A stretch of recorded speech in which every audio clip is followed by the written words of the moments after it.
Hello everyone, Nolan West here. If there is one thing we know about COVID, it's that we don't know exactly what to do about it. There are some options and theories, but anybody who tells you they know exactly what to do to fix the situation is full of it. I mean, there's so many people who think they have all the answers. And there's people advocating for lockdowns even though there's little evidence to support it. And then there's also, on the same token, people advocating to achieve herd immunity, even though we don't even know if that's possible when it comes to COVID. There isn't one obvious correct answer. If there was, we'd have found it by now. The whole world's dealing with this. To that point, here in Minnesota, we are in the same situation as other states around us, even though those states pursue drastically different measures compared to our governor. So we can't say the current policies in Minnesota are obviously correct, because they're not.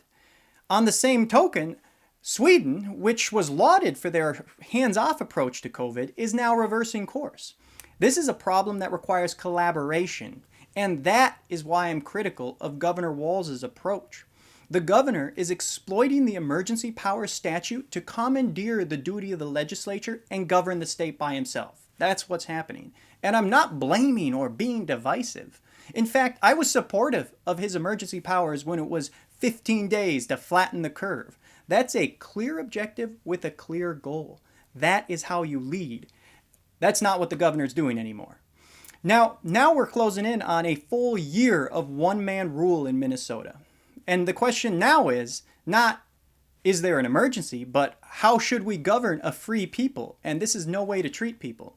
When one man governs, people go unheard. And that is why it is crucial for the governor to include the legislature when making decisions that affect the entire state. Right now, he's only listening to one side and completely ignores the other. And when people know they aren't heard, they stop listening. Because of the governor's hardline approach, we are starting to see businesses that are flouting his restrictions. Several restaurants have already reopened, which Attorney General Keith Ellison promptly attacked, which will only breed more resentment and distrust, which is everywhere right now. And as a result, we're seeing a large group of restaurants coming up here, binding together to do a coordinated reopening against his restrictions. His executive order, when he would fine people for having a single person over to their house, has destroyed his credibility across the state. He's creating penalties for things he says are not going to be enforced. And the harder he comes down on these other restrictions, the less compliance he's going to get. We can see it happening now. And we need people to take steps to mitigate the spread of the virus. COVID is a serious issue. But the owners of these restaurants feel completely abandoned, and I don't blame them. Some of these restaurants may open with no restrictions at all because their license is going to get suspended anyway, so they'll just roll with it. And that is counterproductive to stopping the virus. It is. But it's a direct result of the governor's authoritarian approach to this crisis. If his response to this is a continued hardline stance, we are going to see more problems going forward. And that's a dangerous situation to be in. It seems like he and his experts have no idea what humans are actually like. They treat everybody like interchangeable widgets, and they sugarcoat their phrases when they talk about adjusting the dials and pauses. When they're destroying people's life work, it's a lot more serious than that.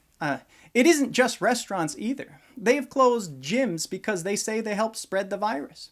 But they have no data to back up their claim, even though they claim to be following the science. In fact, KSTP's medical expert, Dr. Arshel Georgiou, I hope I said that right, said they should be very transparent about the lack of data, and they shouldn't create clouds of confusion as if they have data that doesn't exist, because it doesn't.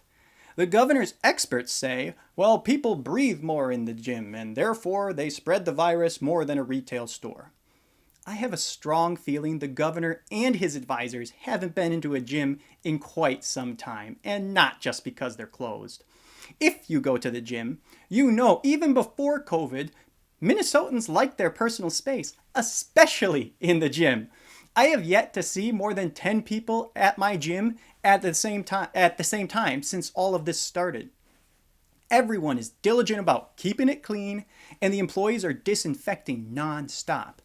And not to mention, they take temperatures at the door, and people who go to gyms are generally in better health than the average person. I mean, they're going to the gym and have stronger immune systems. Gyms are not the problem, but they close them anyway, and people have no recourse because the governor doesn't listen to anyone. He claims to be following the science, but that is literally just a poll-tested line he uses, like he calls his lockdowns a pause. People are done with it. That's what we're seeing right now. And he shouldn't pretend otherwise, like there's just people, oh, they don't care about COVID. They don't want people to die. That's not what's happening. They just need some clear guidance. The only way back to any sort of trust with the public is to start working with the legislature. We need all hands on deck to deal with this problem, not just one man dictating what should be done. The governor needs to soften his approach, not just for the sake of the state, but for his own sake.